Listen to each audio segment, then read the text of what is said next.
Okay. time. Like, what is the general sentiment and chatter about this team? Because I thought Dan had a funny comment when we talked on Buck the Trend. He's like, every time you bring up the Jets, like there's like a half smirk before someone starts talking to you about like, man, like that is a crazy situation right now. And it just feels like it is, because even though the guys that have left, like whatever, but they've lost two guys from their front office. Fine. They probably stunk, but we don't know who filled their roles yet. They've lost like 7 coaches. Most of them probably stunk, but it's still like 7 coaches. Like, I don't even think I'm exaggerating. I think that's like the actual number. It's just kind of like, what's going on here overall? I don't know. Like, and what was the energy you got from Joe Douglas on the ground in Indy?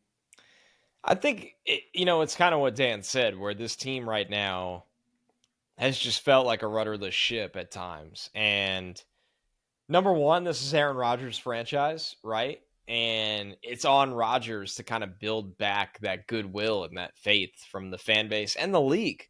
Because it's going to take him doing a lot of recruiting during free agency. We always talk about this, like, say what you want about Woody Johnson, and there are obviously flaws in ownership, otherwise we wouldn't be in the situation that the Jets are in. But he opens the checkbook to pay players. It just often has not worked. So I have confidence that the Jets are going to open the checkbook to pay players. They just need to make sure they get the right guys. And the supply is good for what they need right now. I mean, you heard Joe Douglas say it. But it's almost like the Jets have to go out there and Aaron Rodgers plays a complete game that they win confidently for anybody to actually take them seriously again. I mean, think about where we were in July with this team. Everybody was looking around like, like this team might actually be a little bit of a problem. And fast forward, and it's a weird rant to have before free agency. Fast forward, and they have a lot of needs, but the defense minus Huff is still a really good unit. They still have Garrett Wilson. They still have Breece Hall. They're hoping to have Aaron Rodgers this season. It's not like this is a team that is this 3 to 5 win team when healthy. No. I think the problem is the Zach Wilson situation has just cut the guy, for God's sakes.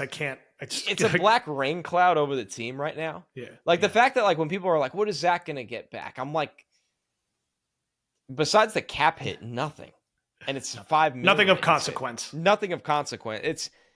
I think you need to clear it. It feels like, when things lingered with Gase, it was like they just got to get this guy out of the organization, and nothing is going to change until they do.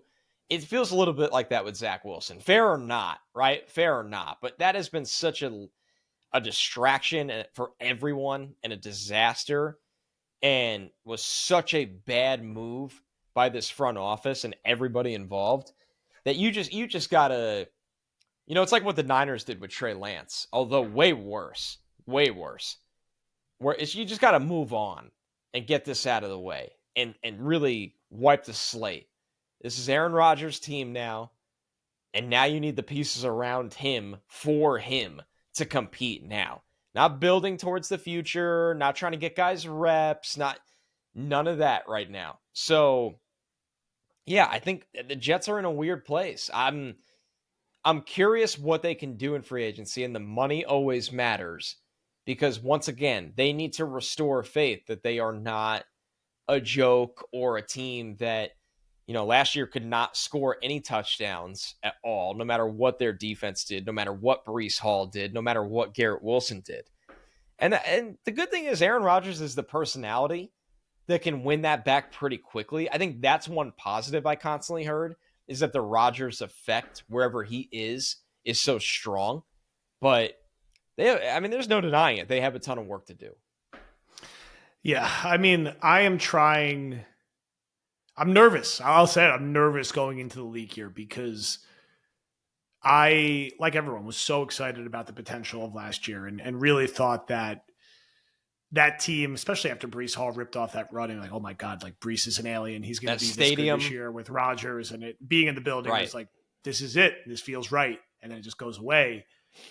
The window is so small and so narrow, and the margin for error is so thin And you could feel like this is just teetering on the edge from being a complete unmitigated disaster, like reset.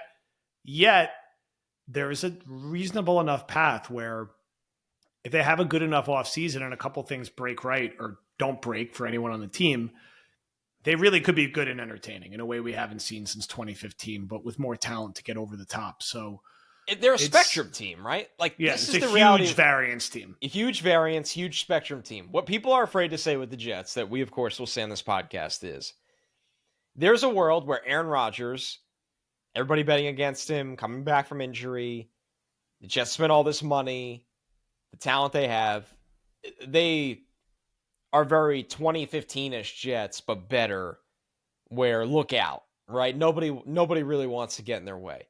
There's also a very realistic chance that he gets hurt again, things go south, leadership kind of falters when hit with adversity like last year, bad decisions are made by the coach, and the team wins 5-6 games, and they just totally hit the nuke button on everything here. And that is terrifying reality to sit here and kind of have to come to terms with. But it's one that you're a Jets fan, you can internally come to terms with that scenario existing, right? It's not one that none of us want to face, but it's one that the fact that it exists is why going into this season is so scary.